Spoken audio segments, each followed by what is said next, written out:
Hello,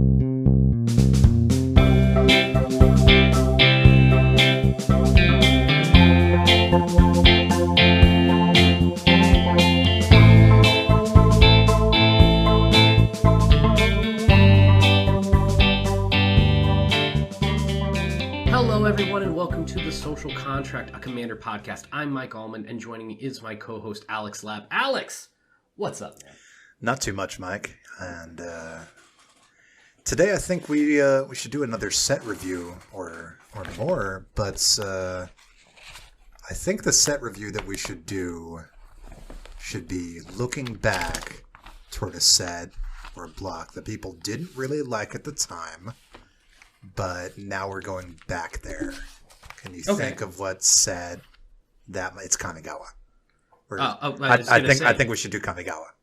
Yeah, and that makes sense because we're about to go to Kamigawa again, but differently. So why don't we go back to Kamigawa but differently? Go back the way it was before we go to the place it's going to be. Yeah.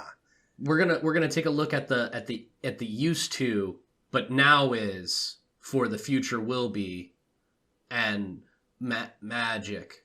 Okay, yeah, cool. This is a very clean open. I like it. Let's do this. Absolutely. So, Alex, talk to me about Kamigawa, because when I my limited knowledge here, I was thinking, we're going back to Kamigawa, so we should go back and do a set review of Kamigawa from before. And your response was, well, which time? And I went, huh? So. Yeah, help me out. Like, Kamigawa, this is not we're going back again. This is, we're going back again? Well, it depends on your definition of again. Sure. Because we've really only been there for one block. I don't even know if we still do blocks, really. I don't think that we actually do. But what blocks used to be were groups of sets that we knew were going to be released back to back with each other, and they all were set in the same plane, had the same theme.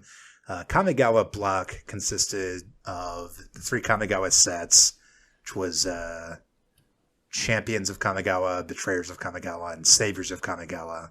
And that was spanning between the end of 2004 into the middle of 2005. So we're looking quite a bit back. This is about 16, 17 years ago, around that time. Oh, wow. Okay. Yeah. So we actually haven't been there since that time. And at the time, I feel like I wasn't playing at this time, but the sets were not received extraordinarily well by the player base of the day. Commander, of course, was barely in its infancy, so not really anybody thinking about the Commander opportunities. I've heard Kamigawa described as Commander the set because it has powerful legendary creatures. It has these mechanics of spirit and splice onto arcane and arcane spells. And it actually has a lot of cards that are what we like to talk about, cards that affect the table in positive ways, neutral ways, negative ways. There are a ton of them, and we're going to talk about some of them today. But before we do, I wanted to point this out because I noticed this. Of the relatively small number of cards that are banned in our format, 3 of them are from this block, 1 from each set. Oh, which is an interesting little factoid. From Champions of Kamigawa, we have Irayo, Soratami Ascendant. 1 in a blue. This card's banned.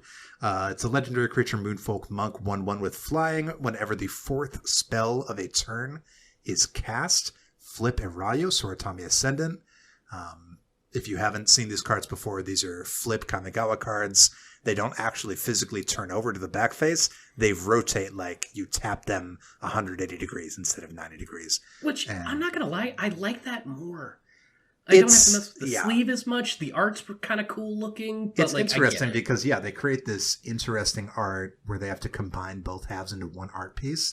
The downside is that when you turn it over or when you don't have it flipped over, it's always one face up to someone else. So with normal cards, you always know, okay, I'm looking at my opponent's cards upside down.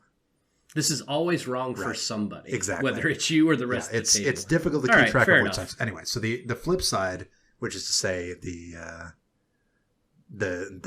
turn it reverse side, is Irayo's Essence, which is a legendary enchantment that says counter the first spell played by each opponent each turn. Yeah, that's a yikes. This card is super, super strong. I think it's banned for a good reason. It's easy to flip, and once it's flipped, everyone is screwed. Yeah. Okay, fair enough. This card is actually, fun fact, it's the only card that is banned in Two-Headed Giant. We did talk about this briefly during our variants episode. We mentioned Two-Headed Giant. But Two-Headed Giant is usually this variant that's put onto another format, right? So you could play Two-Headed Giant Draft, or Two-Headed Giant Standard, or Modern, or Commander, in our case. So it'll follow the ban list of that format with one additional banned card. And that's this one, Irayo. Because in Two-Headed Giant, it has the same problem that it has in Commander, really. Just too powerful. The next one that's banned is from Betrayers of Kamigawa, which is Sway the Stars, which is 8 blue for a sorcery. You probably know this one. It's quite similar to a card that just got unbanned. Each player shuffles their library, hand, graveyard, and permanents they control into their library. Draw 7 cards. Each player's life total becomes 7. So Worldfire just got unbanned, but not this one, which is interesting. Yeah. I was going to say, the whole everybody's life becomes 7, everybody drawing 7 cards, 10 mana sorcery speed. This is a full game reset, but now it's on sudden death. I don't know. I think that maybe in the future we could see it come off the ban list, but the philosophy of the rules committee is beyond my knowledge. So whatever they choose to do is what they choose to do. Admittedly, I'm not over here clamoring for it. Right. It doesn't need to be unbanned, but my question is, if Worldfire is unbanned, this should probably also be unbanned. I don't think that there's going to be any consistency. And then the final one that's banned is a Gifts Ungiven. This is a very famous card. It used to see a lot of competitive play. Ristic Studies, the Magic Man Sam just did a video about it recently. You should check that out if you haven't seen it. It's 3 and a blue. For an instant, search your library for 4 cards with different names and reveal them. Target opponent chooses 2 of those cards. Put the chosen cards into your graveyard and the rest into your hand. Then shuffle your library. So this is banned because it is a 4-card tutor with 2 of the cards get entombed, which in Commander is really, really, also really strong. Very good. Yeah.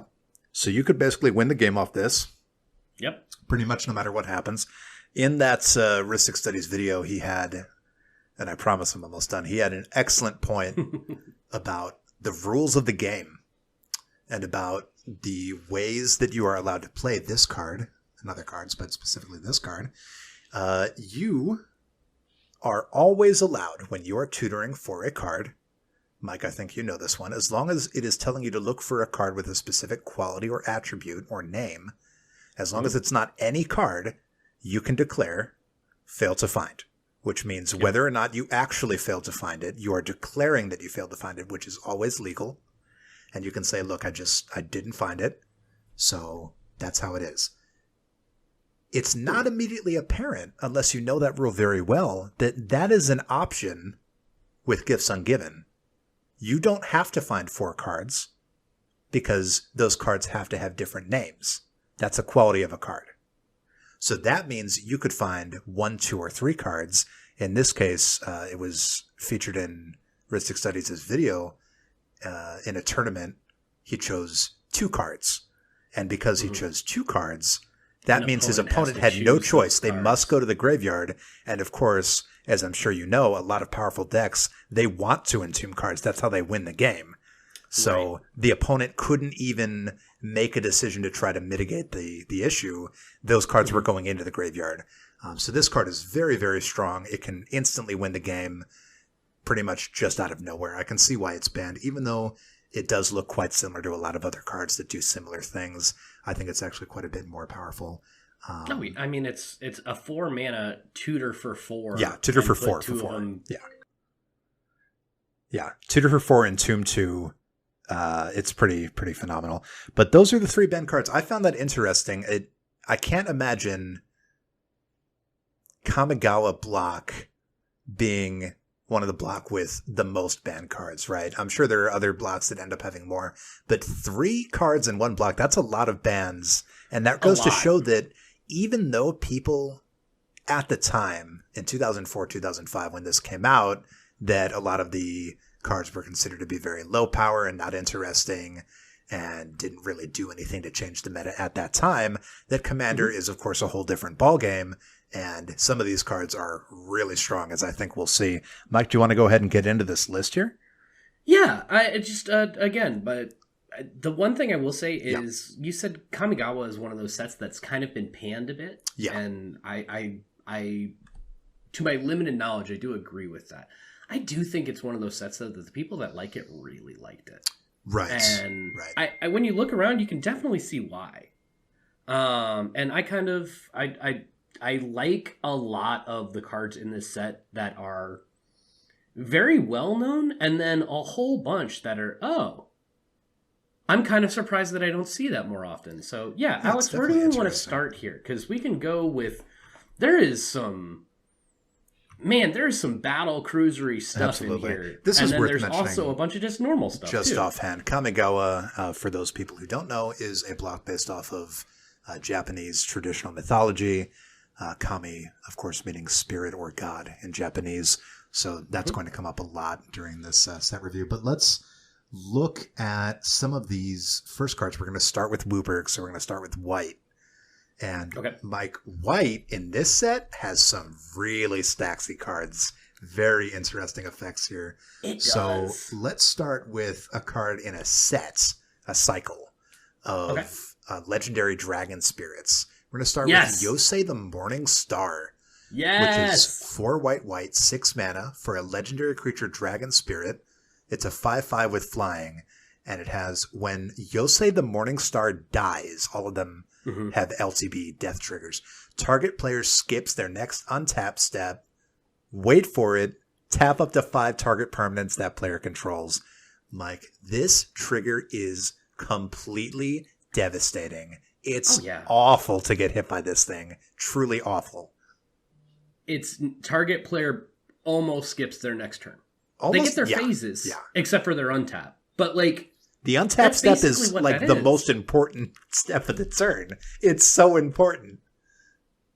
Yeah, it's this is one of those cards that is infamous if it's ever been used against you. Yeah. Because I'm not going to lie, this is absolutely in a couple of decks because, well, it's let me rephrase. It's in a couple of my decks. Yeah. Specifically because, that person's going off. They need to stop. Yeah. Also, it would be really cool if I could, put Yosei under a Mimic Vat or something along those lines. That's the other thing. Like these to death make triggers, every turn, please. This is Commander. We have a lot of ways to reanimate creatures. And if this is your Commander, which, why? You're awful. You are now able, because of this change back in, I think, April of last year, of 2020, 2 years ago now. If you have a Commander, and that Commander would die, previously, it wouldn't actually hit the graveyard. It would go straight to the command zone. Right. Unless you let it stay in the graveyard. But now, you have your cake and eat it too. Now, Yosei can go to the graveyard, get the trigger, and then go to the command zone. So that made Yosei and the other legendary dragons in this cycle a lot more viable as commanders, Mike. Mm-hmm. Yeah, this is like a lot of the sets I think we're going to look at under this kind of topic. Yeah. It gets more interesting with us the longer it goes, whether it's because other cards synergize or rules synergize, etc.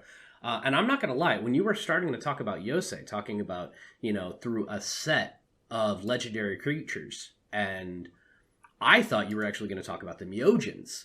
That's another nice cycle. The one I was looking at here was Myojin of Cleansing Fire. That's a big one. 5 generic, white, for a 4/6 legendary creature spirit. So 8 mana for a 4/6. But it does something really cool with divinity counters. So Myojin of Cleansing Fire comes into play with the divinity counter on it if you played it from your hand. it has indestructible as long as it has a divinity counter on it. Okay, so if you cast this from your hand, it's indestructible with this counter. Remove a divinity counter from Myojin of Cleansing Fire. Destroy each other creature. So that is an instant speed, absolute terrifying rattlesnake that's out. This is a devil of a rattlesnake, Mike. Oh my goodness. You dominate the board with this. And I love that principle because I don't think we see that nearly enough where it comes into play with a positive if you played it from your hand. Right. And some of the most powerful things that we do in EDH specifically, but Magic in general, is when you can cheat things out, when you can get around mana cost. Can't cheat this one. This says, hey, if you want to do this, it has to come from your hand. And there's still ways to cheat things out of your hand, but now we're not recurring it from the graveyard. And now we're not doing cool things as far as, oh, I'm going to play this as my commander so I can have this repeatable, board wipe, or all the other Myojins do this cool thing. And I think that's kind of a cool idea that I hope they go back to in this set. Absolutely. When it comes out, going back to Kamigawa. And it's funny, we've started our review with just these enormously expensive cards. And I think that's part of the reason why a lot of people didn't like Kamigawa was because of these huge battlecruiser cards. But in EDH, we just love these. Yeah. Oh, especially us. Yeah, especially us. Give me a 9-mana spell that doesn't win me the game, but it makes the game get flipped over on its head. Absolutely, I'm in. So 6 mana, target player skips their turn. Well, I'm not necessarily going to win the game unless it's a one-on-one at that point. Maybe I do, maybe I don't. But I'm definitely going to take somebody else out of the game. 8 mana for a 4/6 indestructible that you can remove the indestructible to destroy every other creature. Cool, I'm down. These are nuts. Sign me up. Why don't you talk to me about some more, let's call them tame cards. Let's get a little bit out of the battle cruiser for a second, looking into mono white. Well, Mike, I do have a tamer one here, and I think this is one that everyone knows well. And that would be Ghostly Prison. Yeah. Just first printed in this set. Ghostly Prison's an enchantment for 2 and a white. That's 3 mana. It says creatures can't attack you unless their controller pays 2 for each creature they control that's attacking you. Yeah, this is in a class of attack taxes, and it works very well. I mean, and it depends on your meta pretty heavily. There's some metas where people are always attacking. There's some where people never attack. You really have to kind of suss it out, but especially the wider the deck is, people really don't want to pay this. They don't want to pay it for one attacker. But you have to be a real threat for people to point the sharp end of the stick at you. They're gonna remove this before they alpha strike you. They have to. Yeah. Which is nice because then once they remove it, it's going down. Right. Yeah. There is that.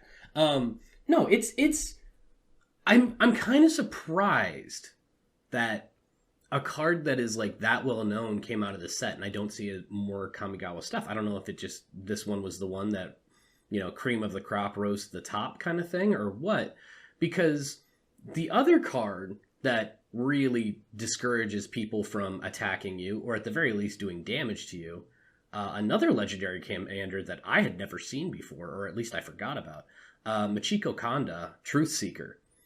3 generic and a white for a 2/2 legendary creature human advisor. Whenever a source an opponent controls deals damage to you, that player sacrifices a permanent. Yeah. That's nuts to me. It is. Because there's so many effects that are like, oh, everybody loses 1 life. Or everybody takes 1 damage. Yeah, losing life different from taking damage. Absolutely. But, okay, we're going to swing wide. Great. Well, your token deck is going to lose all of its tokens if you swing them at me. Or even just like, there's a lot of stuff that is going to try and shut down pretty hard, pretty quickly. Yeah, this it is an interesting commander. It's not quite as strong as it looks because, of course, very large instances of damage that are a single instance of damage, they'll still only sacrifice 1 permanent, but all of that damage will be dealt to you. Like if they deal 20, they only sack 1 permanent. The other thing is that if they, say, kill you, then you don't get any of these triggers, and they keep all of their stuff. So basically what this says is, if you come at the king, you best not miss. Your first hit better be the last one. Which isn't interesting. Yeah. Yeah, because for me, a lot of it turns into this card almost says to me that if my deck's operating the way that it should, I'm probably getting second or first. Because if my whole premise is if you do terrible stuff to me, terrible stuff is going to happen to you no matter what. So rather than try and kill me, either you're attacking me because I'm in the lead or because I'm the last person that's there and you need to get rid of me. I think there's not enough downside on this card for me to not see it more, I guess is where I'm going with it. Yeah, it's definitely an interesting pillow for commander. Yeah. Especially when you compare it to some of the other cards that we're going to talk about here. Because I have to say that because that's the nicest thing I can say about our remaining legendary white creatures. And frankly, holy cow, now that I'm looking at it, I think this is actually the nicest white legendary creature in this set. Yeah, I picked out some real doozies here. Right. Why don't you go ahead and tell me about our next one? Talk to me about Hokori, because it makes me uncomfortable. This Hokori Deathstrinker is one of the single most devastating stacks commanders that you could ever run. This is so mean, rude boy. What do you even say? Hokori Deathstrinker, 2 white, 4 mana for a legendary creature spirit, 2/2. Lands don't untap during their controller's untap steps. And at the beginning of each player's upkeep, that player untaps a land they control. Mike. That's insane.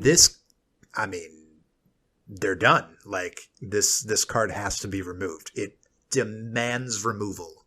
Without it being removed, the game is on lockdown. All right. I have a straight up honest question with you. Yeah. How many times have you played against a Hokori Deathstrinker? Never in my life. And if you ever saw somebody sit down and reveal that as their commander, the first thing you would do is what? I would shake their hand and then stand up and leave. Because that's close. Or sir or madam or my opponent. I would love to see your deck list, but what I wouldn't love to do is play against it. So I'm just going to be over here. I think that was the second thing I would do. Yeah. Presuming that the first thing I did wasn't going to work, which is I would huddle with the other 2 players, presumably at the table, and say, hey, we're playing Arch Enemy. I know it doesn't sound like we're playing Arch Enemy, but we're playing Arch Enemy now. I don't know if we have targeted removal, but we're going to work on player removal, because this seems terrible. That is terrifying. It's horrific. It's like stasis on a commander. Yeah. Recurable stasis. Now, of course, this is a artifact-based stacks commander, because, of course, your mana rocks are allowed to untap, and you can run all the artifacts you want. You'll get all the mana you want, and in that way, your deck is asymmetric, and everyone else gets totally screwed. But, Mike, there is another commander that's almost the exact opposite. This says, don't run any artifacts. Yeah, Kataki War's Wage, 1 generic and a white for a 2/1 legendary creature spirit. All artifacts have, at the beginning of your upkeep, sacrifice this artifact unless you pay 1 generic mana. Oh my god. So just like you said, the exact opposite, rolling into some pretty terrible stuff. So I don't know. Like it just I'm sitting here. It's like, was Kamigawa just like extremely stacksy? In white, yes. Yeah. In white, yes. Because we're looking at some of the other cards here that we picked out, and no, like some of them very friendly. There's a couple of things we'll talk about when we get into more artifact, but white, just did not want players to be able to do all of the things they want to do in Magic. Creatures, great. Here's an indestructible creature that destroys all creatures. Here's a creature that when it dies, somebody's skipping their untap step and you're tapping stuff. Yeah. This one, if something hurts you, they're sacrificing permanents. This one, no artifacts. Artifacts are bad. This one, lands. Lands are bad. I'm starting to see where white gets the not fun reputation from time to time, because it is not encouraging fun. Yeah, absolutely. But that's just me, I guess. This is where white's at its most powerful, when it's at its scariest, and that's with stacks. Okay, so you know what? Super mean stuff, right? Yeah. Crazy legendary creatures, and you know, ghostly prison. Okay, that's fair. Cool. Let's talk about more fair stuff. Alex, get me away from some of these legendaries. Talk to me about some different spells. This is very fair, Mike. Reverse the Sands. Extremely fair. 6 Mm-hmm. white, 8 mana for a sorcery. So you know Mm-hmm. we're already looking at just stellar. Battle cruiser. Yeah, Let's go. very battle cruiser. Redistributes any number of players' life totals, Huh. which don't see that effect too often.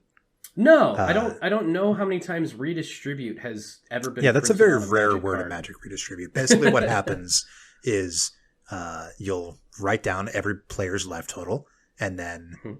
for each of those life totals, you'll choose a player and give that player that life total. It doesn't need to be a different player. It doesn't need to be the same player, but every player gets one. You're assigning tasks for the group project that it is your Magic game. This is so interesting because you can do shenanigans with this that Mhm. aren't really normally possible. For example, you could play this in a Orzhov deck where you're paying a ton of life to get a ton of effects, Right. and then near mid game or end game, you've resolved this. Oh, I'm down to 5. Well, now you're down to 5 and I'm at 40. Right. And this is again, I want to hit on this really hard. It's redistribute. Yeah. So this isn't life loss or gain or anything along those lines, right? It's just taking a total and turning it into a new total like that. Yeah, that's an interesting Correct? question.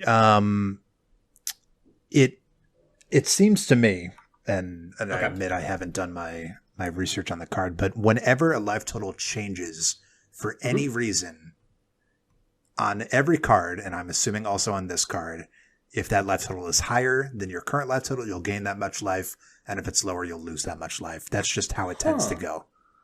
Okay. Then this might be even like again, it's an 8 mana sorcery. Yeah. So it's not. I'm not sitting here. It's like holy cow, this is busted.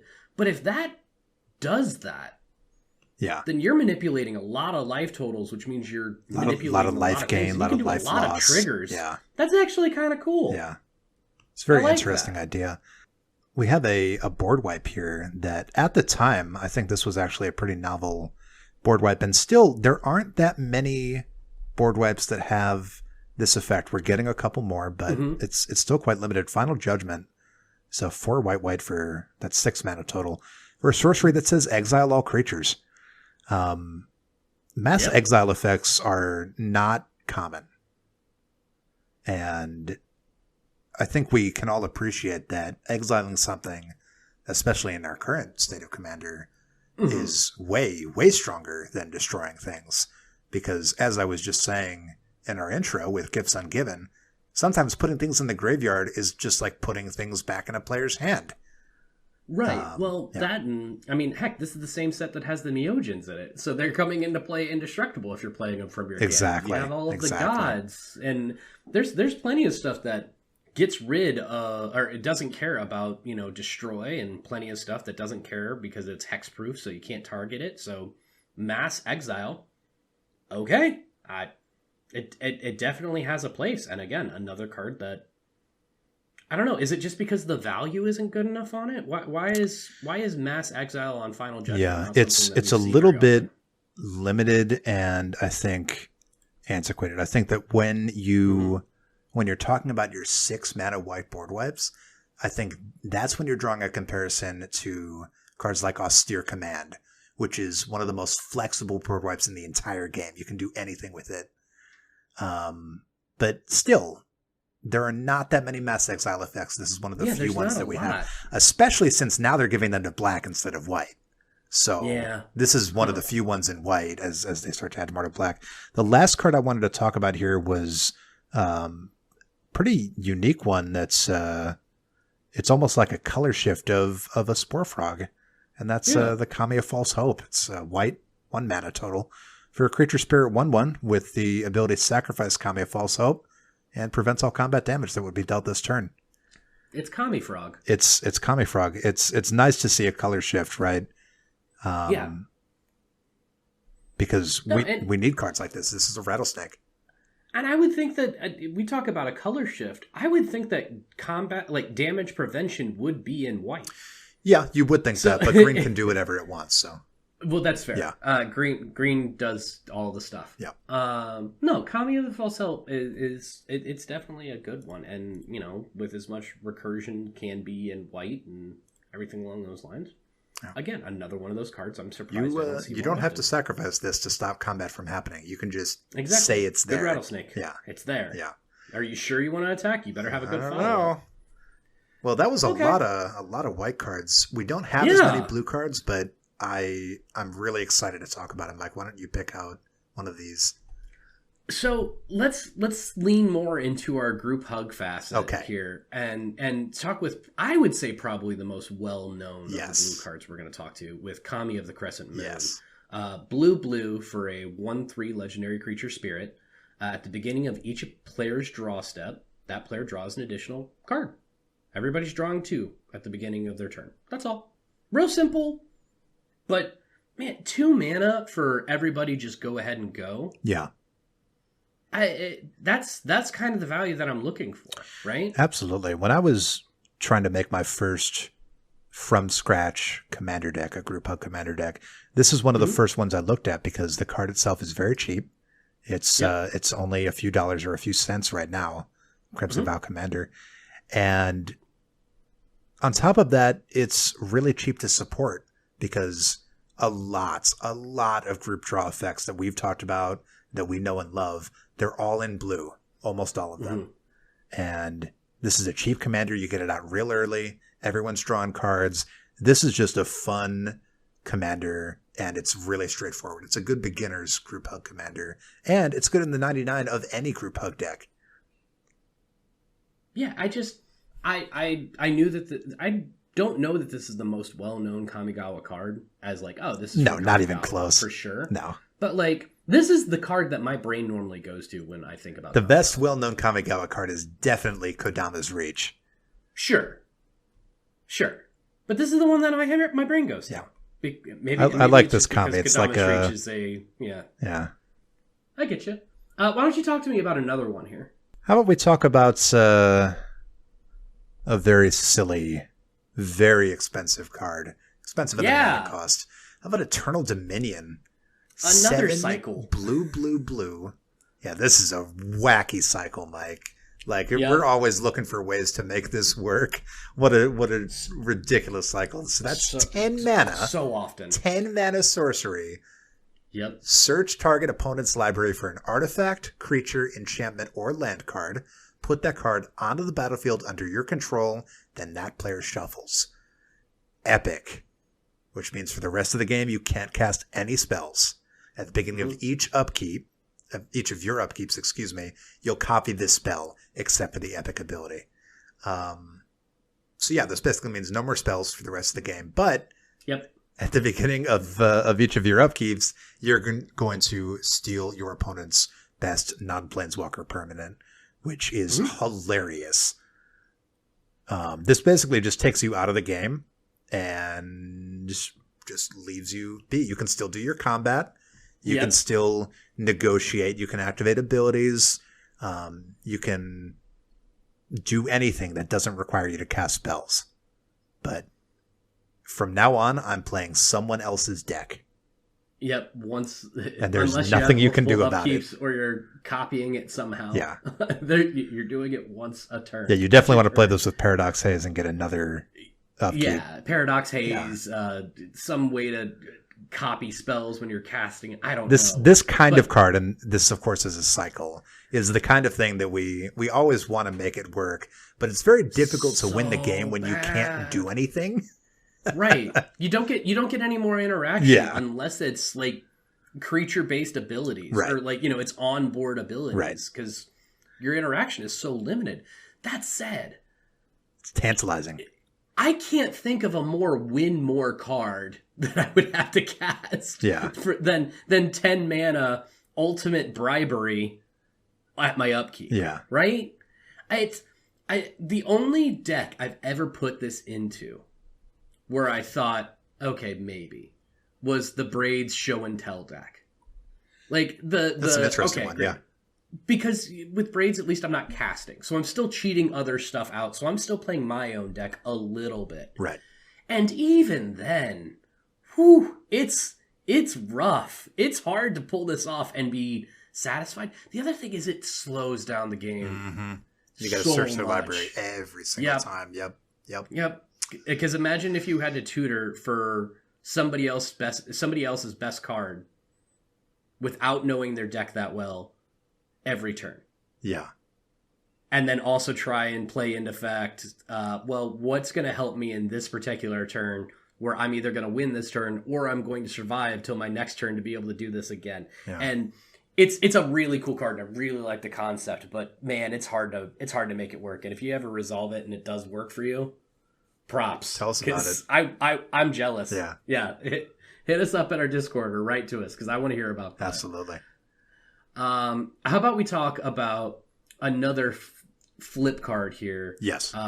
Going with Jushi Apprentice, 1 and a blue for a 1/2 creature human wizard that says for 2 generic and a blue, so 3 mana total, you tap the Jushi Apprentice and draw a card. If you have 9 or more cards in hand, flip Jushi Apprentice. And then you have Tomoya the Revealer, with a 2/3 legendary creature human wizard that has the ability 3 blue tap. Target player draws X cards, where X is the number of cards in your hand. So this is a 1/2 that you pay 3 mana and tap it to draw a card. If you have 9 or more cards, you flip it into a card that, for 5 mana, tap. Target player draws X, where X is the amount of cards that you have in hand. Yeah. Double your hand, or make somebody draw as much as you've got. Yeah, Mike, this comes out early. It's only 2 mana. It gives you consistent, a little bit above rate card draw. Obviously, you don't want to be spending 3 for a card, but it's better than nothing. And it's really easy to flip in Commander, especially if you're in a blue deck. Getting to 9 cards in hand, if you're trying to, that's easy.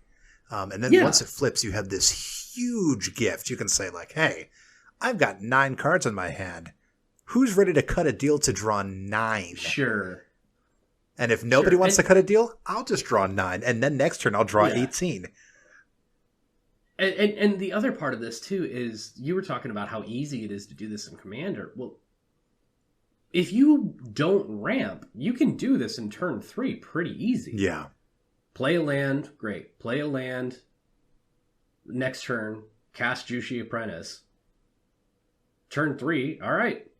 Draw a card. There we go. Like, it's a very cool card. It is. I think I would like to see it more often, but I can also understand why I don't see this all over the place.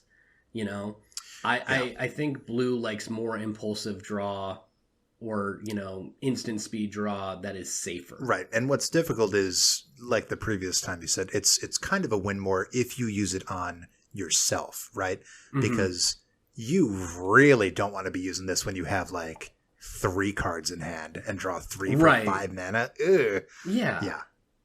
There's got to be some. It's another time. You want to be in a card draw deck like Kami the Crescent Moon. Yeah. Which makes sense. Perfect. Well, sometimes you just have to, stop the turn, right? Let's go to our last card that's blue and talk about Time Stop. This is the one where I'm more surprised I don't see this more often. I think so far of just perusing our list, but also just in general. 4 blue for an instant that says end the turn.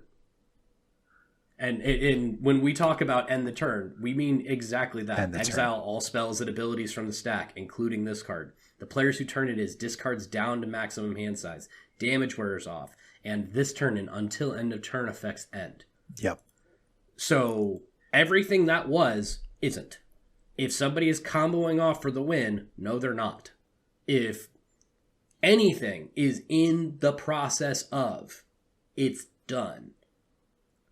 Which is why I'm kind of surprised I don't see this card more often. Yes, it's 6 mana. That's a lot.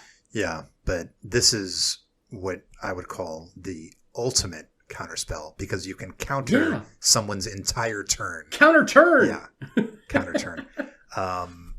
and this is worth saying, when the turn ends, yes, you exile all spells and abilities from the stack. That means, and interestingly enough, it does tell you this, that includes this card because the spell remains on the stack until it's finished resolving, at which point it goes to the graveyard. However, in the middle of the spell's resolution, it exiles the stack, so it will exile itself, which is very fun. But it's so weird. It is weird. But when you exile spells and abilities off the stack, it doesn't matter if those spells can't be countered because they're not being countered. They're being deleted from the game. Yeah. Yeah.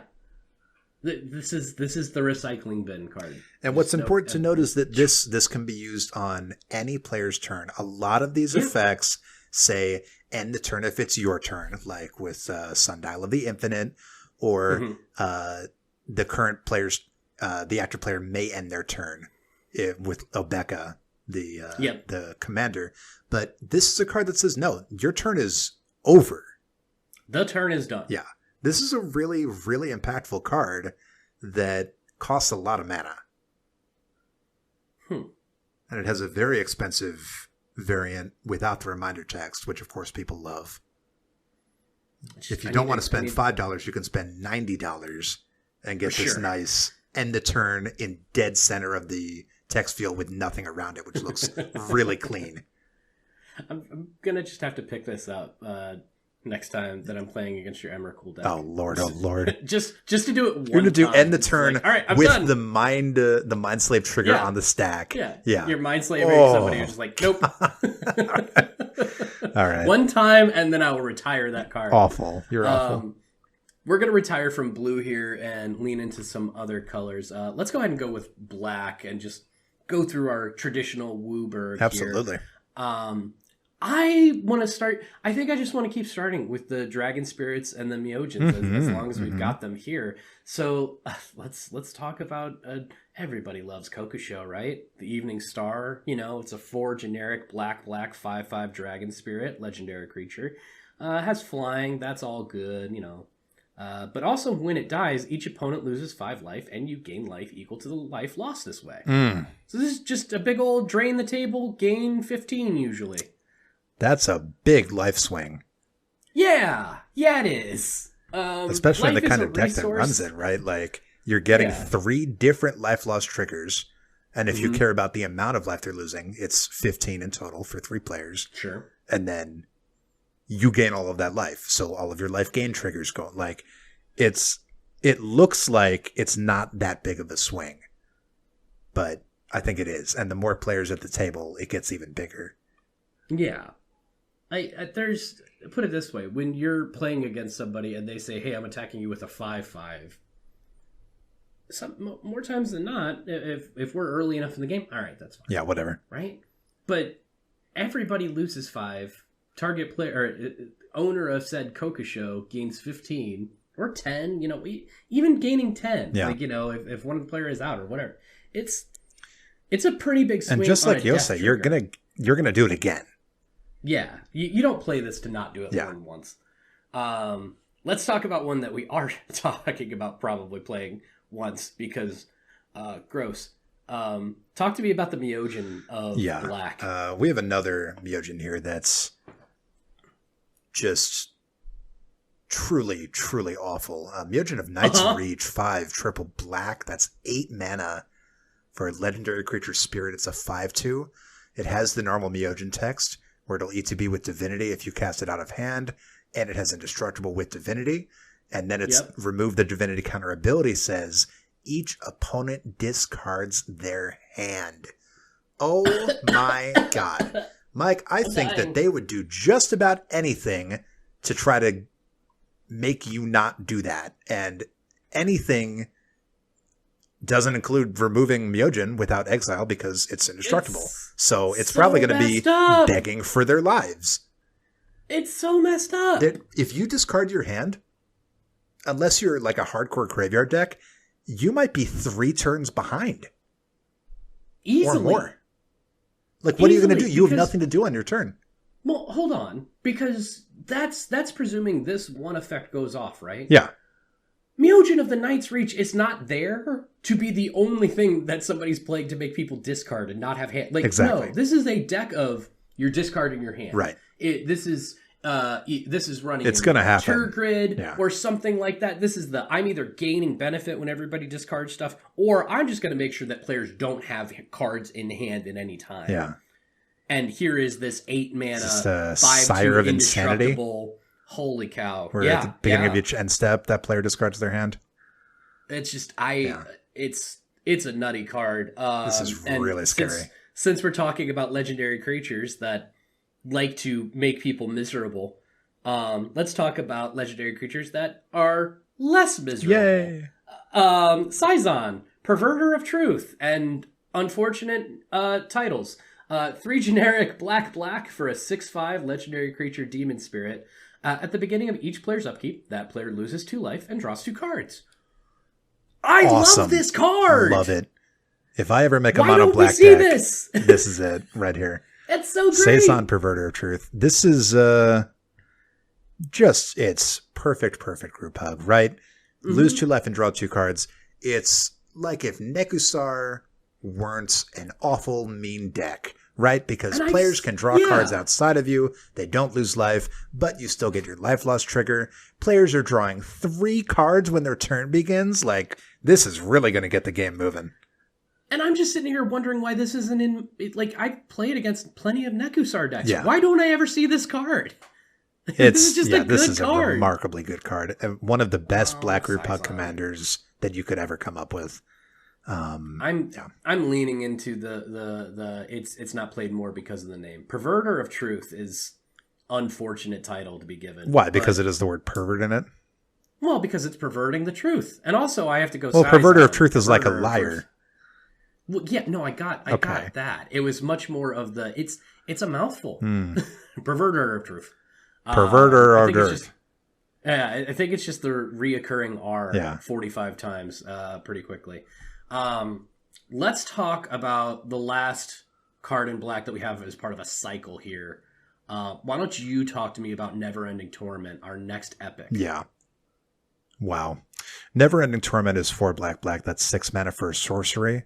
And this is an epic sorcery, so not going to repeat all that stuff again, but you can only cast this spell. You copy it for the rest of the game on your upkeep, and that's it. Search target player's library for X cards, where X is the number of cards in your hand, and exile them. Then that player shuffles. Right. So this puts the enemy on much more of a clock than maybe some of the other epic spells where you're just building up your board with their stuff. This is saying, so maybe you have a fat grip with your Juicy's Apprentice. You got like 25 cards in hand, and then this trigger goes off, and you exile a quarter of their library. You're basically playing Ulamog at the beginning of every upkeep. This will get painful really fast. Like we talked about, right? Where you don't even have to know how their deck works, but if you're exiling like 10 cards, even 7 cards a turn, even by the first turn they're in trouble. By the second turn, they probably can't even win the game anymore. Yeah, well, and then the other part of it is it's not off the top. Oh yeah, it's you. Yeah, you choose. That's what I'm saying. Yeah, so I don't need to know what their best cards are. I just need to know, hey, we're going to go through. Oh nope, that's something that could be bad. Nope, that's there's bad your too. win cons. Those are gone. We're going to get rid of that. Those are gone. Oh no, I'm going to let them keep the tutors. They're just going to tutor for bad stuff. Well, last time we talked about this, you said you're taking away the tutors and leaving the win cons. Oh, but see, for this one, if I'm playing Never-Ending Torment, they have to be tormented, right? So yes, you can search for whatever you want. Just know that there's a good chance it's not going to be in there anymore. The next 2 cards I want to talk about are some of my favorite kinds of cards, right? Sure. And those are these Mind Games Gambit style cards. Not gambling, but Gambit as in you're trying to... It's almost like the choice... Figuring out the choice and the fallout thereof is more than half the battle, right? So let's start with this first one here. Choice of Damnations, which is 5 and a black for a sorcery arcane. Target opponent chooses a number. You may have that player lose that much life. If you don't, that player sacrifices all but that many permanents. So It's a weird. this is a it's hell of a so gambit. weird, but I'm in on it. Right. So we have to really think about what we want to do here, right? The Mhm. opponent has to do some serious thinking, because what they don't want to have happen is sacrifice a ton of permanents, which is what will happen if they choose a very low number, right? Let's say they Right. choose 5. They choose 5. Mhm. Obviously, losing 5 life is not good for 6 mana. You're going to have them sacrifice all but 5 permanents, and then they're going to Right. lose the game because they're screwed.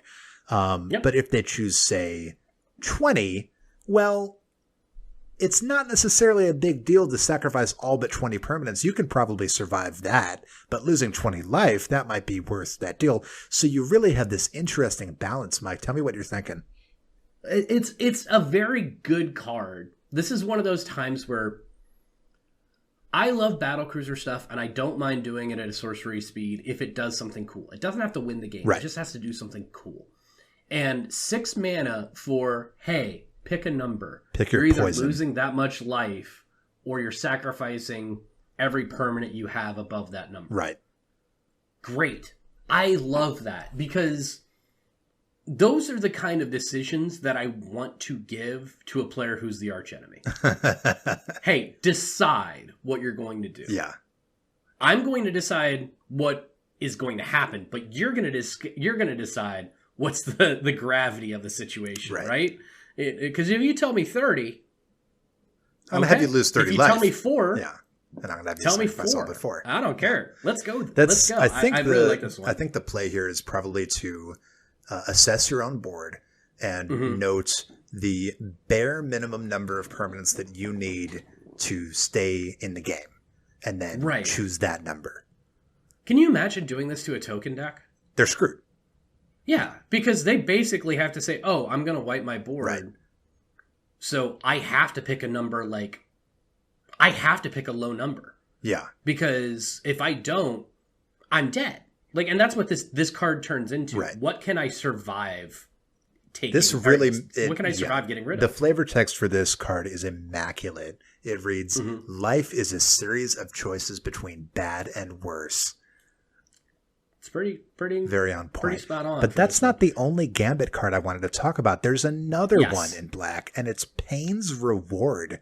For 2 and a black, it's a sorcery. Each player may bid life. And when a card starts with that sentence, you know you're in for a fun time. You start the bidding with a bid of any number. In turn order, each player may top the high bid. The bidding ends if the high bid stands. The high bidder loses life equal to their bid and draws 4 cards. I love this, Mike. Yep. 3 mana and somebody's paying something extra. 3 mana and someone Draw at the 4. table draws 4 cards, and the answer of who's getting it is whoever is willing to pay the most life. Yep. And Believe for your draw deck 4. definitely wants them to be losing life, so you're already winning.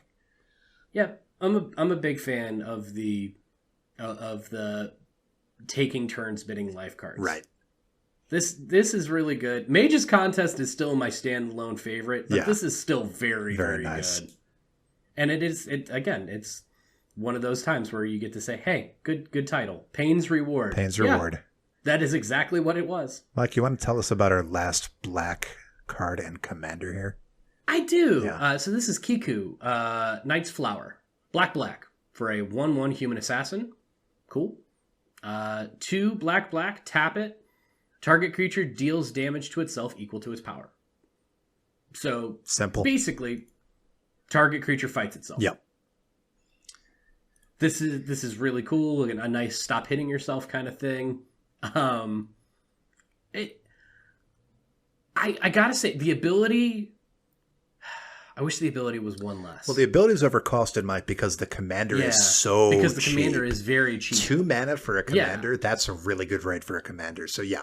Absolutely. I think in this deck, I get it. you would I want to just definitely run a get lot it. of ramps. So you always had this. You run your untaps Mhm. because you just want to be doing this all the time. But more so, you want to always have this up so that nobody is allowed to do any combat without looking at you first and maybe having a word with you. It's like, all right, Yeah. well, if this happens, yeah, my creature will survive, but not if Mike decides to blow it up. This is basically Yeah. Avatar of Woe, but with more math. I feel like this is cares about creatures dying, Yeah. lots to grave betrayal kind of stuff, and getting other creatures Whenever a back. creature You're is like, done I'd like damage that to triggers, yeah, stuff like that, and I do like it, right? Yeah. I just realized the other funny part would be like, okay, well, I'm just gonna play a lifelink deck, and just Oh, all right, yeah. well, There we go. It's a neat commander. It is. It is. I don't know if it's in the 99 in a whole lot of decks, but it is a pretty neat commander if you want to devote towards it. For sure. And I could see that. Well, yeah, we've talked about a lot of great cards so far, but let's Yeah. go ahead and take a quick break, and then we can come back and talk about red, green, and colorless. We actually don't have any multicolored cards that we're talking about today. Yeah, but that's all right. We're about we're a little bit more than halfway through, but we still got some pretty cool stuff. Oh, yeah. Stick around. All right, we are back, and we're going to talk about red, because red's got a couple of things that I definitely recognize, and a whole lot of things that I don't. Mhm. So let's start with the one that I do recognize. Have you heard of a Heartless Hidetsugu? I have heard of Heartless Hidetsugu. Yeah. It is infamous. It does a thing. So 3 generic red for a legendary creature, Ogre Shaman, 4/3, that you can tap, and it deals damage to each player equal to half that player's life total, rounded down. Yeah, this is... Is there a card that does more damage for less mana? Directly? Probably not. It's a 5 mana... it just oof. Yeah. This is going to deal probably on the order of 50 to 80 damage on your first tap. Yeah. And of course then you're trying to do a whole bunch of other stuff with it, whether it's just you put this in Obosh, double the damage, boy. or put it in Gisela where you double the damage for your opponents but have it for yourself, and then this is a one-tap kill. Yeah. So you'll take a quarter and they'll take their entire life. Well, I'm just sitting here. It's dealing the damage, right? Yes. So if you put anything Infect. lifelink on this, infect definitely. You have you do any 20 kind of poison lifelink, counters. Are that's you great. okay? Yeah. Oh my gosh. I'm not okay. It's infamous with good reason. This is quite the rattlesnake. You really don't want them to tap this, and I think you would do a lot of things to avoid this being tapped. Mm-hmm. But Mike, you forgot to start with our standbys here, our dragon and our Myojin. Because you saw the Hidetsugu and you had to go right for it. So now I'm taking the Myojin. Myojin of Infinite Rage. 7, red, that's 10 mana for a legendary creature spirit. You know what's on the Myojin. It's a 7/4. What's the divinity counter effect? Destroy all lands. Holy moly, Mike. You don't... This is another thing, right? When this hits the board... pretty much everybody is now under your control. Everything is under your control. You are now in charge. Because if you decide to blow up all lands, what are they going to do? Right. I've already talked to Alex about this, and I might have mentioned it on a previous episode, but one of my dreams is to make an Atraxa all the weird counters decks. Oh, boy. So divinity counters and, the depletion lands that tap for a mana of any color if you remove one of the charge counters from it. Stuff like that. Right. Just counters that are weird. And nothing makes me happier than the fact that the one color that Atraxa is missing is red. Because it means I'll never have to run this card. Because it makes me feel bad. So evil. I mean, for 10 mana, I hope it's doing something. Well, sure. I get it. At that point, it's a 10 mana. Okay, I want to win the game now. I'm going to make all my lands indestructible, destroy all your lands. Are we done? You don't even have to do it. But ooh. I mean, what are they going to do? You control the board now. Yeah. Yeah. I mean, it's whether it's I've got a board state, cool. It's something I was waiting. I've waited 10,000 years for this.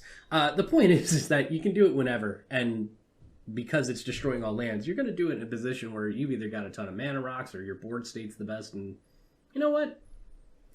Or maybe you're running this in a deck that cares about lands going to the graveyard. Blit. That's all I could say. All right. It makes me sad. Let's move on to our dragon spirit here. Ryuze, the Falling Star. So 5 generic and a red for a 5/5 flying legendary creature dragon spirit. When Ryuze, the Falling Star, dies, it deals 5 damage to each creature without flying. You know what? Totally reasonable. That's pretty reasonable. The Falling Star. Yeah. It literally is a rock plummeting to the battlefield and destroying everything that isn't in the air. This is probably the most fair dragon. It's very low key. Yeah, it's going to wipe most of the board. It's not going to hit everything. Yes. But it's definitely something that your deck is going to be prepared for, whether it is with flyers or with big fat boys. But the other decks, they're probably going to lose most of their board. Right. And again, it's not a bad card, but it's definitely of the dragons that we've talked about. It's the one that I'm the least about hitting the battlefield and doing terrible things to, me in my mental state as a whole. Let's talk about the last red legendary creature here because it just makes me happy. Talk to me about Zozu. I will. Zozu the Punisher is 1 red for a legendary creature Goblin Warrior. It's a 2/2. Whenever a land enters the battlefield, Zozu the Punisher deals 2 damage to that land's controller. This is probably one of the meanest decks that you could ever make. This is right up there with Hakori Dustdrinker because, goodness, Mike, playing lands entering the battlefield, that's something that pretty much everyone needs to do all the time. Exactly, and it's everybody. This is so not why the is it only. So bad, Alex? Yeah, this is not the only such effect that you would be running. You would be running Dingus Staff and all of those other pain effects that. What is it? Mana Barbs. Yeah. Mana Barbs. Whenever a player taps a land for mana, that player takes 1 damage from Mana Barbs, and. Goodness, Zozu is the one dealing the damage, isn't it? So you could just get that grafted exoskeleton, and then they die. Zozu somebody infect. Yep, that's how that game ends. Zozu infect you. There's a Tolarian Community College deck tech for Zozu, and if you hate yourself and everyone around you, then go ahead, go for it. Fair enough. Well, I don't hate everybody, but I do, sometimes have to turn the tide of war here. So let's talk about our next card, Tide of War. 4 generic, red for an enchantment. So we got some coin flipping here, so be ready. Whenever 1 or more creatures block, flip a coin. If you win the flip, each blocking creature is sacrificed by its controller. If you lose the flip, each blocked creature is sacrificed by its controller. Wow. Something's dying. Yeah. Things are dying. It does not matter what. But holy cow. You want to talk about chaos? Even in decks where you're manipulating how many coin flips and you still have pretty decent odds that you're going to hose yourself. This is nuts. Right. I like this one a lot. Well, Mike, this is an interesting one to read, right? Because it's really easy to get caught up in it and not fully grasp it. Because this affects all blocks and all attacks, not just yours. So now we have this really interesting scenario where probably nobody wants to attack and probably nobody wants to block. Really, it's more that nobody wants to block, right? Because once they block, that's when this goes off.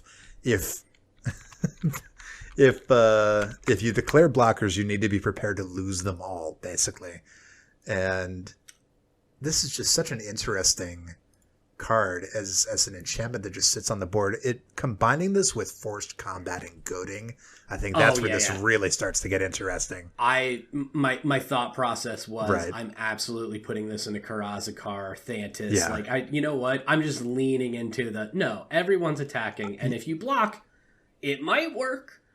This is a very interesting card that I've never seen before today. It's very cool. I like it a lot. I'm actually writing it down in my notes that I usually use for editing. Nice. That I need to buy a Tide of War or 2. But you know what? In war, sometimes, allegiances aren't exactly what you think. So why don't you talk to us about Twist Allegiance here? Because I've read it. And I went, okay. But there's a better version of this, right? There is. There's a blue version of this card that costs way less. But, we don't just talk about the best cards on this show, do we? That's fair. We Sometimes you lean into the stuff you talk lean about into, some jank, and boy, is this janky. Twist Allegiance for 6 and a red, 7 mana for a sorcery. You and target opponent each gain control of all creatures the other controls until end of turn. Untap those creatures, and they gain haste until end of turn. So this is basically a insurrection mob rule. There is a blue card. I'm sure that we'll find it later and feel very silly, but yes, there is a blue card. I think it's only 4 mana that does the same thing instead of 7. Sure. I want to use this with time stop and just steal somebody else's creatures. Which it says until end of turn, so it's not a trigger, which means that when you time stop, everything goes back. Never mind. Right.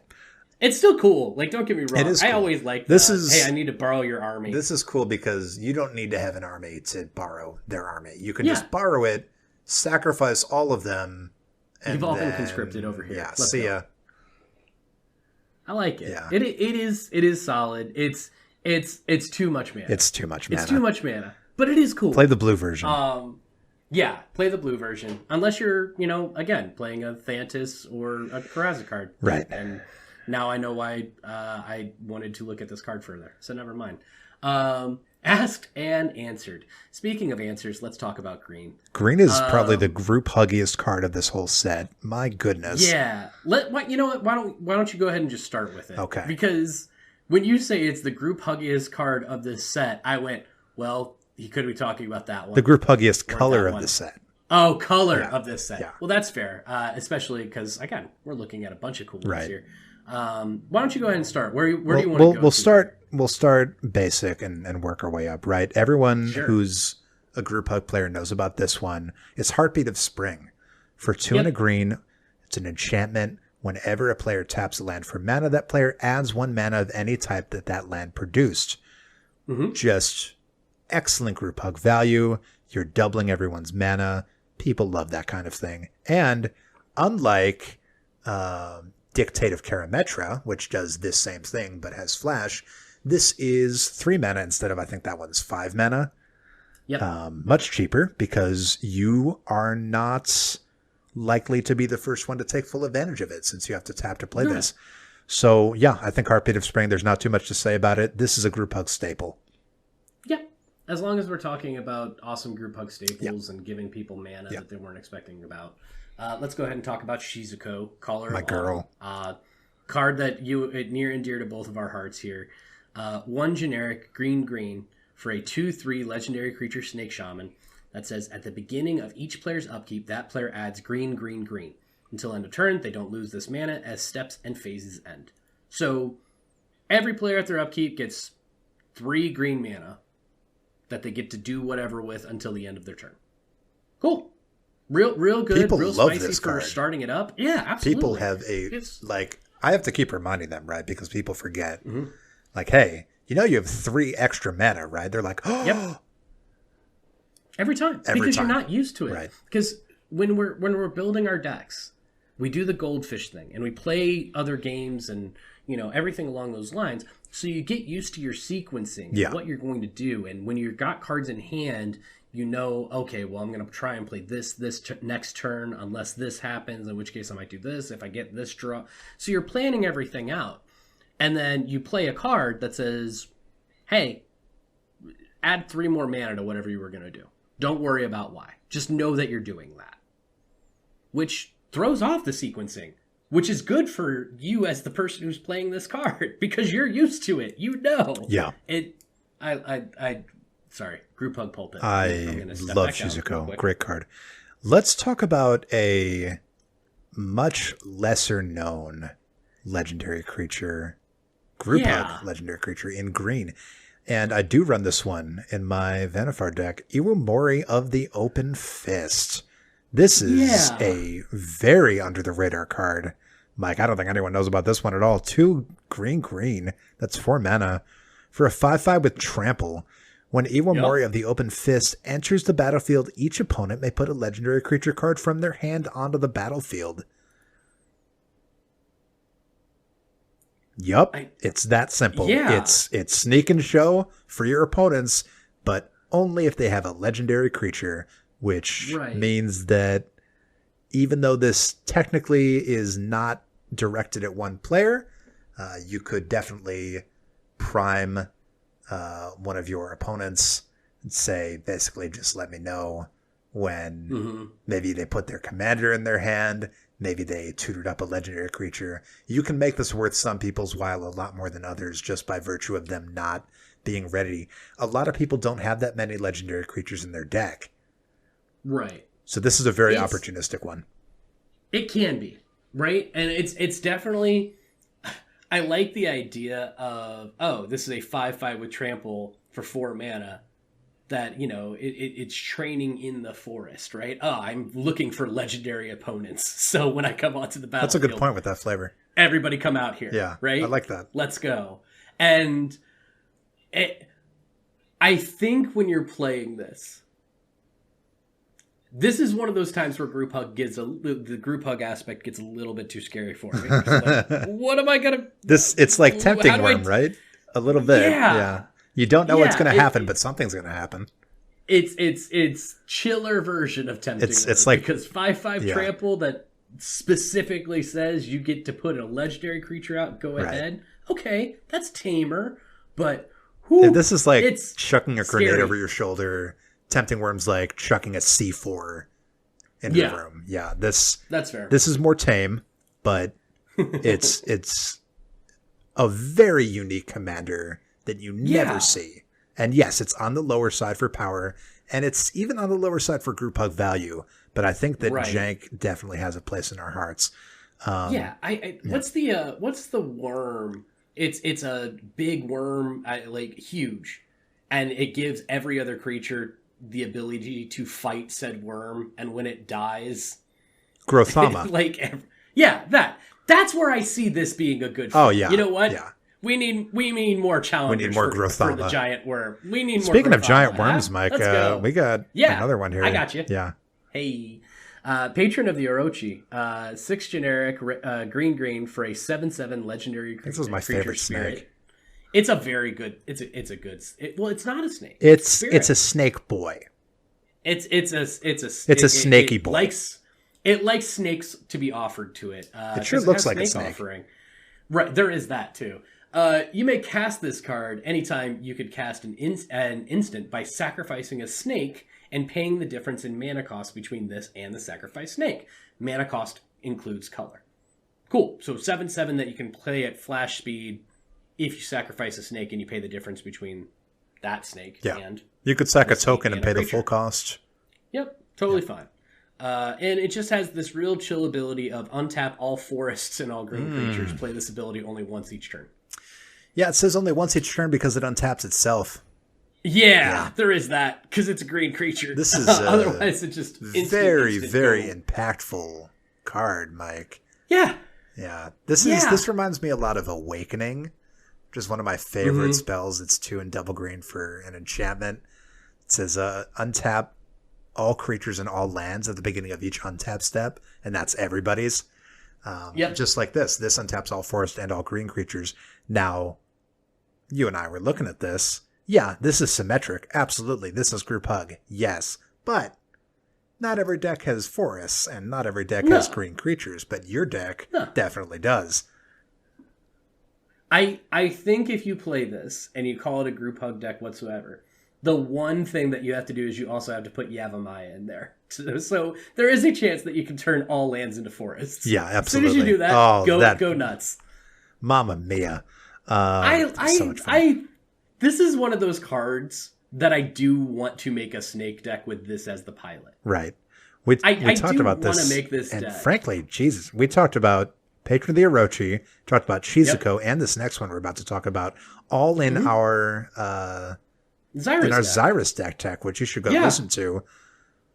But this next card let's just also make all the snakes. Perfect. Seed the land. Classic group hug effect. No one plays it. 2 green, 4 mana for an enchantment. Whenever a land enters the battlefield, its controller creates a 1/1 green snake creature token. Mike, this is simple, consistent value. You are always going to get value out of this.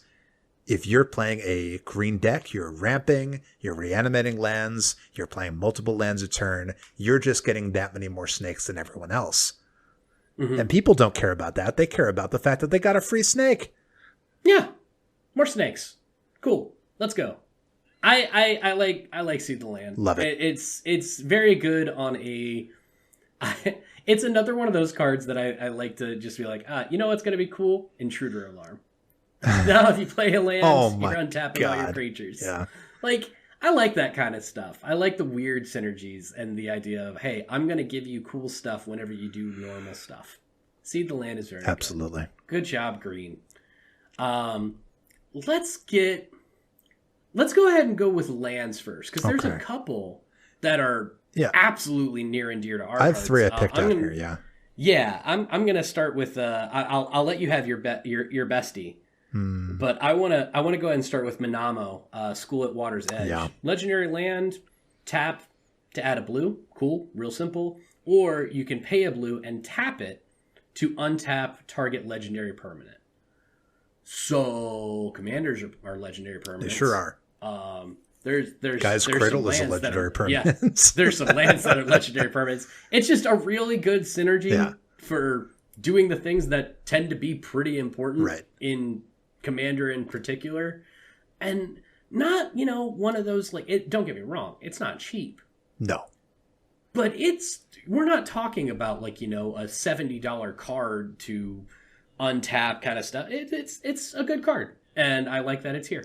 It's very nice. I really enjoy lands that give me group hug opportunities because I want to stuff my deck full of group hug effects. But just like everyone wants to stuff every archetype full of cards that make that archetype work, you can't do every single card in your deck as that archetype. But we have these nice lands. We can do these things that don't look like group hug, but they can be.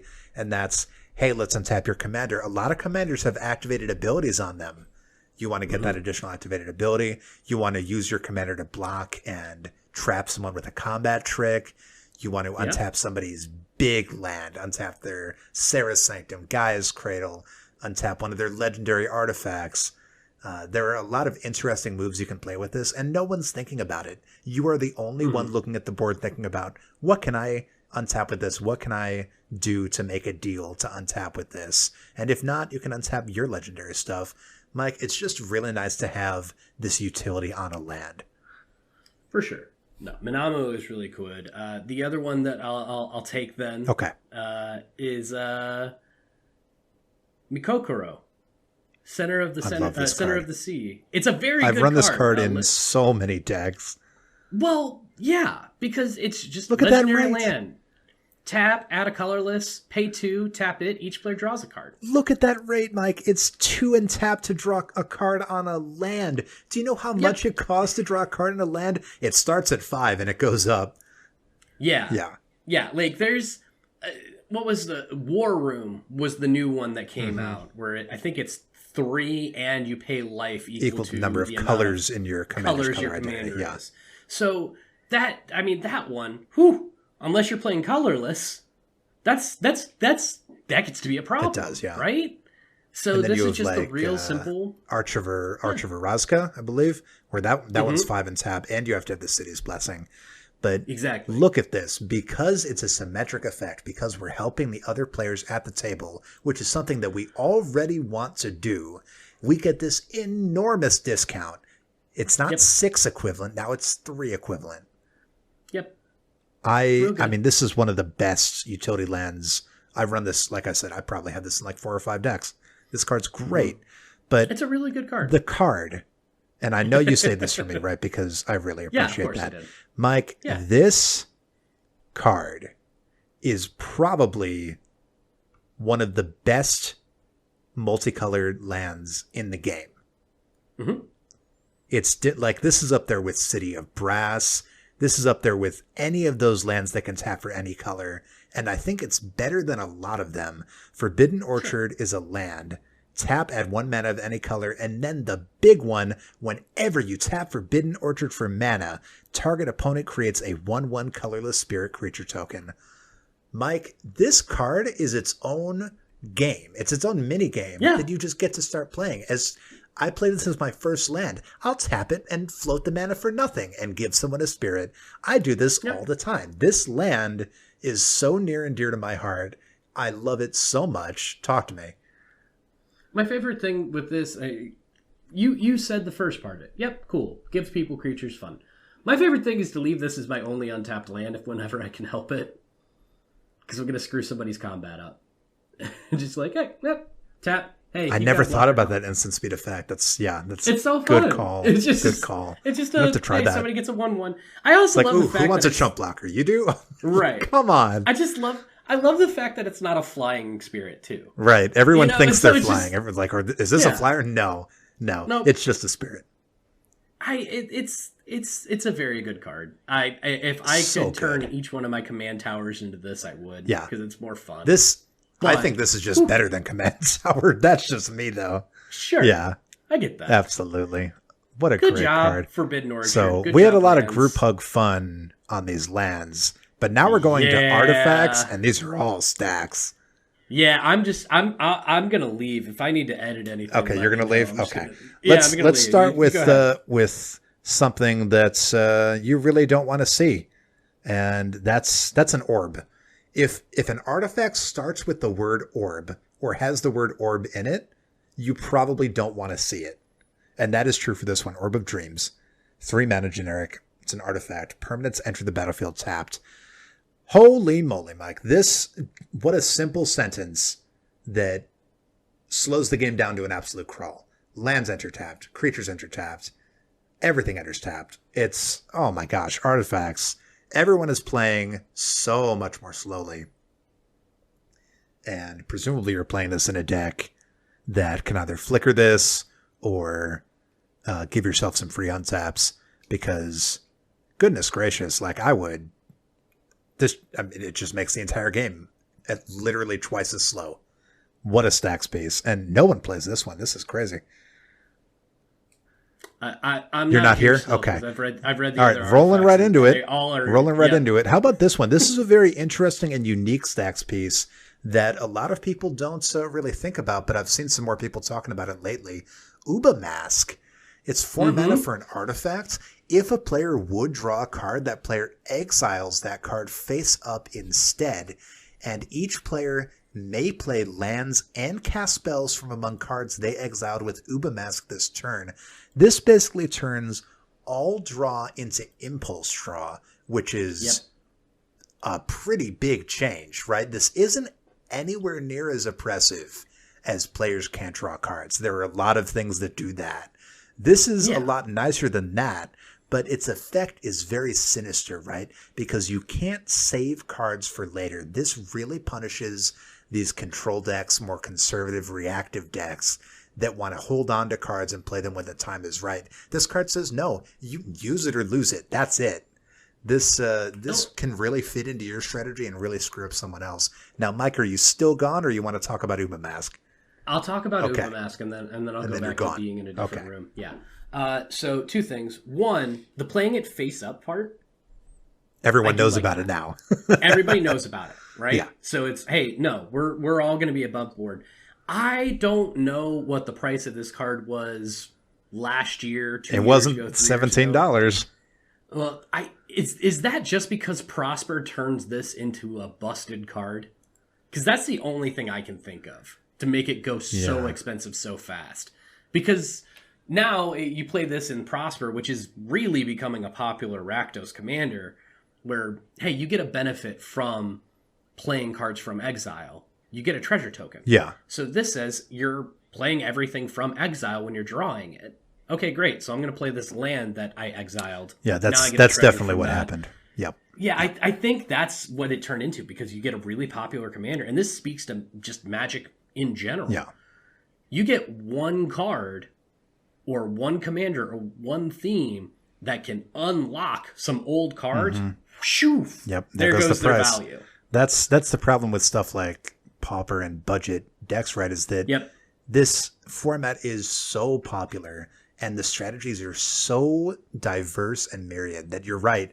All it takes is one new strategy, one new card, and suddenly a bunch of cards get bought out and now they're $17. Now the market's crazy. Yeah. Ah. It's all speculation. All right. So you're gone. I'm gonna leave Okay. again. Yeah. Yeah. Why don't you talk to everybody about Blood Clock and then I love a good we'll blood see where clock. I'm at. 4 mana for an artifact. At the beginning of each player's upkeep, that player returns a permanent they control to its owner's hand unless they pay 2 life. This is a really interesting piece because it's only once per turn and it's 2 life, right? That's not that bad of a loss.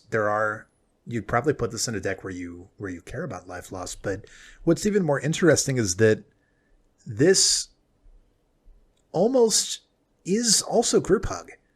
Right? Because it's group hug, group slug, whatever you want to call it. Because there are a lot of things in this game that give you more value as they enter the battlefield than when they're still on the battlefield. There's some mana rocks that act like that. Soul Ring in particular, you cast it for 1, you tap it for 2. So that's just an easy one you can bounce. Anything with an ETB trigger that's cheap in cost. You want a land that enters untapped and you have to pay to untap it, or any artifact you have to pay to untap. Well, now you're basically bouncing it to hand, play it again. This gives a lot of interesting play routes, and if you don't want to engage with it, that's fine. You'll pay the 2 life, and your deck is probably taking advantage of that. This is just a very interesting artifact here. I mean, just the I'm going to really make a deck that cares about ETBs. Yeah, absolutely. Great. This is a 4 mana. Doesn't matter what color base you're in. Go for it. Oh, I'm sorry. I'm giving. You're supposed to not be here, Mike. Yep. No, Yep. I welcome you being here. Absolutely. Next is a Emi statue. It's 3 mana. It's an artifact. Players can't untap more than 1 artifact during their untap steps. This probably fit pretty good into that white commander we talked about earlier in this episode, but this is just classic artifact hate, right? Mana rocks basically are a no-go. You tap them once, and that's pretty much it, unless you have the means to do a mass untap. Yeah, this is really punishing, especially for mana rock based decks. And any deck that's building off of that, which frankly, I think this is a terrifying CEDH card. Mm-hmm. Because that's where you're going to fast get mana is 20, just 30 locked. mana rocks. Yeah, exactly. So I mean, it definitely works, and I can see it being a problem. Yeah. And I did come back because the last card is fun for to say that we're going to talk about here. But Emi statue. I apologize. It's just another one of those pieces where it's not oppressive. But it does add more math. It does add more mental gymnastics to the game for just about everybody, right? And I mean, it's got to make some tough choices. Exactly. The last card I wanted to talk about today is our last card. It's our last card. Carda. The last Kappa. I had never seen or heard of this card before, and this is a very interesting card. I want to hear what you have to say about this, Mike. Shell of the Last Kappa. Kappa being a turtle monster, not a Twitch emote. That's 3 mana for a legendary artifact. It has 2 activated abilities. The first one is pay 3 and tap. Exile target instant or sorcery spell that targets you. And then it has another activated ability, pay 3 and tap, and sacrifice Shell of the Last Kappa. You may cast a spell from among cards exiled with Shell of the Last Kappa without paying its mana cost. Goodness. This isn't always going to do something. Nope. But it seems to me that if it does do something, it's going to do the heck out of it. Yeah, so here's the thing. I say this with a little bit of a disclaimer. Okay. I don't think this is a good card. I don't think so either, but it's really interesting. But it's so fun because this is a 3 mana rattlesnake. Don't cast anything that targets me. Yeah. Because I'm just going to exile it. Yeah. It's just not going to exist. And then it's mine. Sorry. And then it's mine. Yeah. And then if it's something really mean or something really good, later I'm going to sacrifice this thing and I'm going to cast it maybe back at you. Who knows? And the amount of cards that I know of where it's target player as an instant or sorcery that I go, oh no, I don't want this to happen. I'm willing to pay 6 mana to make this not be an issue for me. Because that's your investment. Right. It's 3 mana to cast, and then you have to have 3 mana up to be able to exile that instant or sorcery that's targeting you. That's a whole lot of hoops to jump through. But man, it's fun. I mean, it's fun. You can do a lot to mitigate that, right? You can run Training Grounds effects. Now it's only 1 mana and tap to activate, which I think is a lot more compelling. But even without that, this is just such a unique card. I've never seen it played before. I've never heard of it before. And I love seeing new cards and effects like this. This isn't the only such effect, right, where you're exiling things under something else and then bringing them back out later. Obviously, we've seen that kind of thing before. But this particular way of stealing someone's spell and then casting it for yourself on an artifact, I don't know. There's something very unique about that, I think. Yeah, the one cool part about it, right? Yeah. And this is actually in the Scryfall, because that's the other reason first of all, the reason that I know about this card is I was looking through the quarter rares at my local game shop at one point, and I was like, this is a weird card. I would like it. Yeah. The other part is there's not a ton of things that this matters for. But this gets around the spell can't be countered. It sure does. Just like Time Stop. Because, yeah, it's not countering the spell. It's exiling it, so it stops it from resolving. Which also de facto counters it, but, you know, kind of sidesteps it.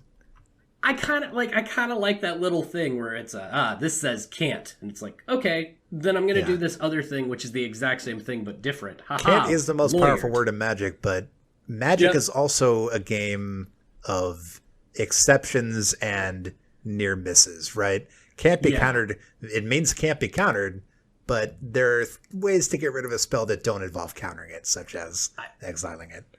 I think about it like the I'm not touching you of Magic, where it's I'm like not exiling you. I'm not countering you. I'm not countering you. Mom. He's countering me. No, I'm not. I'm just doing something like it. I'm doing something that's very similar to it, but even worse. Yeah. Because now it's mine. Yeah, Mike. Kamigawa Block. A lot of interesting cards in here. Do you have anything you wanted to say about any of this stuff? First of all, I will be extremely disappointed if in the upcoming Kamigawa set we don't get more Myojins. I'm not gonna lie. Gotta get more Myojins, yeah. That will, if we could bring back Epic and Myojins, that would be great. Oh my gosh, that would be such a win for me that there would be. I wouldn't be upset. Whatsoever. Look at how many social group hugs, stacks, group slugs, symmetric effects, board wipes, rattlesnakes. Look at all this stuff, Mike. I would love it if this new Kamigawa Neon Dynasty set that's coming out soon has this caliber of social effect. We'd have a lot to talk about. I also think that we're getting closer and closer into that. Like, the actual R&D for Magic is usually showing up like a couple of years after whatever the trend is, right? Because that's how development works. Yeah. So we are now getting into the like real run of, Commander is our most popular format. Right. We've built up to that point because, last year was the year of Commander and the year before that was also named the year of Commander. Whatever. Doesn't matter. The point is now we're getting to we acknowledge in all of our regular sets that Commander is our most popular thing. Right. So now in our regular sets, we have to build not just for Standard. We have to build the cards in these sets that we're releasing that are still going to be really popular for Commander. And I think going back to Kamigawa is part of that. Because like you said, there's a bunch of stuff that interacts with a lot of different players, right? Mm-hmm. Yeah, it's cool to be able to say, well, I don't want to say it's cool to be able to say, but Yosei is cool to be able to say target player skips their untap step. Well, that's not something you're doing a whole lot, and there's not a whole lot of people at question when you're talking about a standard game. But an EDH, you're going to be doing that a lot more often. There's going to be a lot more targets. And I can see that with all these other cards, with all these other abilities. Epic. Heck, look at Epic! Of course it cares about lots of decks. Of course it cares about lots of players. This would be the first time that I'd be leaning into a return to a plane and say, hey, do the same thing you did. Do more of this stuff that you did in the original set, and I'm going to be thrilled as a current time Commander player. And I kind of dig it. Yeah, absolutely. I think that there's a lot of opportunity to see just all of the stuff in Kamigawa Block. And we talked about some of it, but there's over 600 cards in this block. And a lot of them, more than the average block, are Commander staples, or you'll see them in Commander a lot. And I think a lot of that is because you just have all these effects that are impactful for multiple players. And we talked about a lot of that stuff today. I would love to see more of that political stuff, more of that social stuff. And and I think pretty soon here we're going to be having our set review for Kamigawa. Yeah. So maybe we go from set review to set review. Who knows? Yeah, we'll know pretty soon here. Well, I'll tell you what, Alex. If anybody has any questions about redistributing life totals or Epic or ending the turn or anything along those lines, how can they find you? How can they learn more about that stuff from Honorable Judge here? You can epically get me on Twitter. That's Lappermedic. That's LAPPERMEDIC. You can email me at alex@edhrec.com. And if you want to look at any of these cards and see how they can instantly win the game, if you're a combo style player, I also have another project, commanderspellbook.com, and I'm sure we have some of these in there. Oh yeah. There's no way that there would be any of these spells in there. There's no way. No, they don't combo. Yeah. Well, I'll tell you what. If you look at how some of these spells combo off, or you heard about us talk about any of these cards and you want to get some of them for yourself, you can help us out by doing so. If you go to bit.ly/EDH_social, that's going to take you to our TCG Player affiliate link, where you can buy all of these cards, other cards, deck boxes, sleeves, etc., and support us by doing so. Doesn't cost you anything, keeps the lights on here, and we appreciate that. We are also going to include a Discord link in the show notes. So if you want to talk about cards that you think are underplayed, sets that you think are misrepresented or underplayed, or just want to hear more about, hey, how do I turn this deck into a more social contract deck? How do I do group hug without just giving everybody more resources and just not doing anything myself? Whatever you want to talk about, hit us up in the Discord link or find us at the social contract edh@gmail.com. You can follow us on Twitter at edh_social. Looking forward to talking about set reviews in the future for upcoming sets, but I always enjoy talking about these past sets, these post-modern or post-spoiler season sets with you. I don't really know what to call it, but I know that I like doing it, Alex. Absolutely, Mike. This was a blast, and hopefully our listeners aren't quite sick of it. We'll maybe do some more of these in the future. And they better not be sick of it. There's more sets we haven't talked about. There's a couple of sets we haven't talked about yet from Magic's past. A few. I think there's a rich history of Magic, especially older sets that existed before Commander that have Commander cards in them, and because of that, people hated them. So more to talk about there. But this was just so much fun, Mike. Absolutely. We all hope you enjoyed it, and hey, we'll talk to you soon.